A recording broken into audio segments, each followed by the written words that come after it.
মা ফুয়া দুজন ফুয়া বাসে গিয়ে দুধের বাচ্চা মা গিয়ে জোরে। এই রাস্তা ছোট, যানজট বেশি, রাস্তা বড় করতে হবে, সাইড লাইন করতে হবে। সড়কটি দেখতে যতটা সুন্দর ততটাই ভয়ঙ্কর। আঁকাবাঁকা এই পথের কিছু কিছু বাঁক যেন এক একটি মৃত্যুকূপ। এটি কক্সবাজার শহরে প্রবেশের অন্যতম প্রধান সড়ক, যেখানে প্রতিদিন ছুটে চলে মালবাহী ট্রাক, দূরপাল্লার বাস আর ছোট বড় অসংখ্য যানবাহন। রামুর বাইপাস পার হয়ে লিং রোড পর্যন্ত সড়কের অবস্থা নাজুক। সড়কটি এতটাই সরু যে এক পাশে বাস চললে অন্য পাশে যানবাহন যেতে হয় গা ঘেঁষে।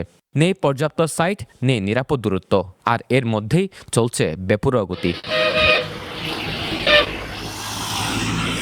এই সড়কে নির্ধারিত গতিসীমা 40 কিলোমিটার হলেও বাস্তবে সেই নিয়ম মানার কোনো চিত্র নেই। অতিরিক্ত গতি, ওভারটেকিং আর সচেতনতার অভাবের কারণে প্রতিনিয়ত ঝুঁকি বাড়ছে।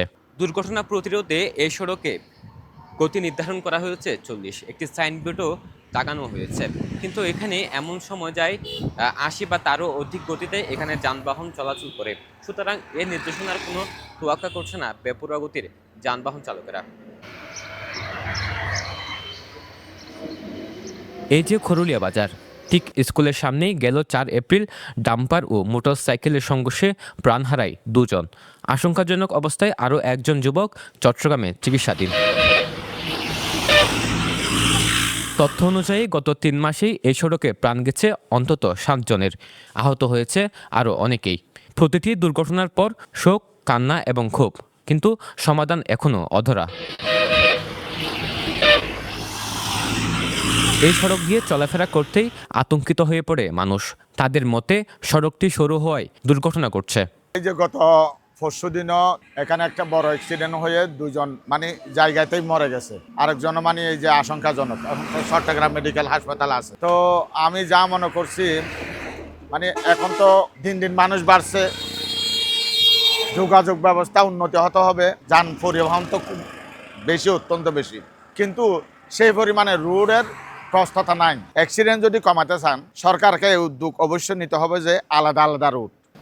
সকল উচ্চ পর্যায়ে বিশেষ করে যারা রাষ্ট্র পরিচালনা করতেছেন তাদের দৃষ্টি আকর্ষণ করে বলতেছি, এ করুলিয়া বিশেষ করে কক্সবাজার আরকান সড়কে, বিশেষ করে করুলিয়া স্থানে বা বাংলা বাজার কক্সবাজারে যাওয়ার পথে রোড ছোট হওয়ার কারণে, গাড়ি চলাচল বেশি হওয়ার কারণে প্রতিনিয়ত আমরা দেখতে পাই এখানে সব সময় অ্যাক্সিডেন্ট হয়, গাড়ি সংঘর্ষ হয়, অনেক যুবক, মেয়ে, ছাত্র ছাত্রী, শিক্ষার্থীদের অনেকে প্রাণ হারিয়ে যায়।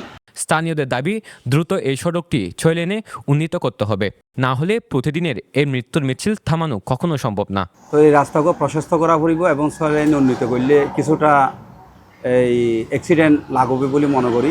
এবং আর যারা পথযাত্রী আছে, গাড়ি ঘোড়া চলার, ইতারও একটা সতর্কতা অবলম্বন করা দরকার। শুধু গাড়ি ইয়ানো মারি দিয়ে ইয়ানোর অপরাধ ইয়ানো, ইতারও বেঘরোয়াভাবে গাড়ি চলার বিদায় বারবার অ্যাক্সিডেন্ট হতে, তারা কিন্তু সতর্কতা অবলম্বন না করে। যেমন গত হালিয়া জানান অ্যাক্সিডেন্ট ইয়ান মনে করেন ওই মোটর সাইকেলেই ওভারটেক করিয়ে গিয়া করিয়ে ড্যাম্পারের গিয়া করি, যার কারণে কি করছে বাজি গিয়ে চাবি দেখালাই ড্যাম্পারওয়ালাই। ওটা হালিও 3 জন হয়েছে, ইয়ার আগে হয়েছে গত বছরও হ্যান্ডশট। ইয়ার তো আগে 10-15 দিন আগে একবারে মা ফুয়া 2 জন ফুয়া বাসে গিয়ে দুধের বাচ্চা মা গিয়ে জোরে। ইয়ার 1 বছর আগে হয়েছে। এনদিলা ওয়াত আছে সেদিন। বড় করলে তো ভালো হইব, আলহামদুলিল্লাহ, বড় করলে তো ভালো হইব।